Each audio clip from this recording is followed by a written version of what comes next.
C'est parti les amis, comme chaque vendredi, on va faire le point sur les dernières rumeurs de transfert et les actualités brûlantes du ballon rond. On commence avec Tottenham qui, selon Fitchage, cherchera à obtenir le prêt de l'attaquant canadien de la Juventus, Jonathan David, lors du mercato hivernal. Arrivé libre de Lille cet été à Turin, il peine à convaincre avec seulement un but et une passe décisive en 10 apparitions.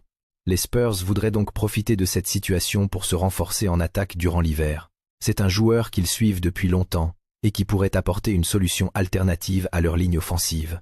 Restons en attaque mais cette fois-ci du côté de Barcelone. Mundo Deportivo nous apprend que Victor Osimhen, actuellement à Galatasaray, est toujours dans le viseur du FC Barcelone. Le club catalan cherche un attaquant de classe mondiale pour remplacer Robert Lewandowski, dont on parlait justement ces derniers jours. Cependant, le prix et le salaire élevé d'Osimhen constituent, comme cela a déjà été le cas cet été, un frein pour le Barça. Rappelons que le contrat du Nigérian court jusqu'en 2029, ce qui ne facilite pas les négociations. D'ailleurs, toujours concernant Chelsea, Fitchage nous apprend que le club travaille activement à recruter l'attaquant argentin Joaquín Panikelli, qui évolue à Strasbourg en Ligue 1. Panikelli a réalisé un début de saison spectaculaire avec le club alsacien, inscrivant 9 buts en 10 matchs de championnat. C'est impressionnant, mais ce qui l'est encore plus, c'est la liste des attaquants recrutés par Chelsea ces 5 dernières saisons.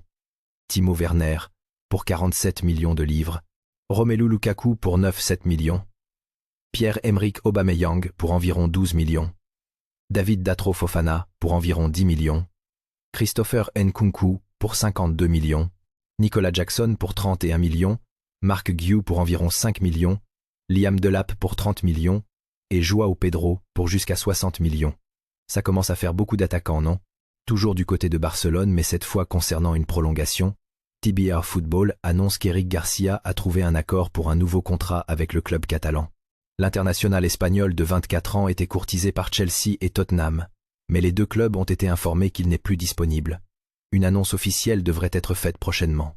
C'est une bonne nouvelle pour le Barça qui assure ainsi l'avenir de l'un de ses défenseurs formés au club. On passe maintenant à Chelsea, qui, selon TM Talk, s'impose comme le favori pour recruter l'attaquant de la Juventus, Kenan Yildiz. Le club londonien n'a cessé de travailler sur ce dossier, en envoyant des recruteurs assister aux matchs de la Juve, en menant des discussions discrètes avec l'entourage du joueur et en lui soumettant une offre conséquente. Le montant du transfert devrait avoisiner les 80 millions de livres sterling, ce qui serait un investissement majeur pour les Blues.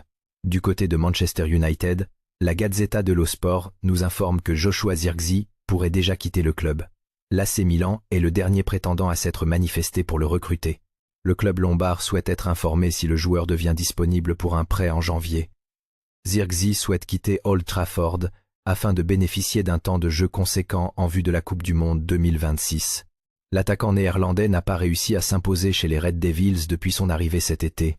Restant dans le chapitre des attaquants, Mundo Deportivo rapporte que Manchester City, Manchester United et Arsenal sont en lice pour recruter l'attaquant camerounais de Levante, Carleta Eyong, âgé de 22 ans. Le joueur souhaitait régler son avenir en janvier, mais un transfert est plus probable après la Coupe du Monde 2026, à moins qu'un club ne prenne le risque de le recruter plus tôt. Barcelone et le Real Madrid seraient également intéressés par ce jeune talent. Enfin, selon Sky Sports, le Bayern Munich a entamé des discussions pour recruter le latéral droit Jivairo Reed, qui évolue au Feyenoord. L'international néerlandais des moins de 21 ans est également courtisé par plusieurs clubs de Premier League, dont Liverpool. Le poste de latéral droit s'est avéré problématique pour les Reds cette saison, Jeremy Frimpong et Connor Bradley n'ayant pas réussi à s'y imposer. Le Bayern, de son côté, cherche à renforcer ce poste en prévision de la seconde partie de saison. Voilà les amis pour les informations foot de ce vendredi 31 octobre. N'oubliez pas de vous abonner et d'activer la cloche pour ne rien manquer. On se retrouve lundi pour un nouveau point sur le mercato et les dernières actualités. Je vous souhaite un excellent week-end et à très bientôt.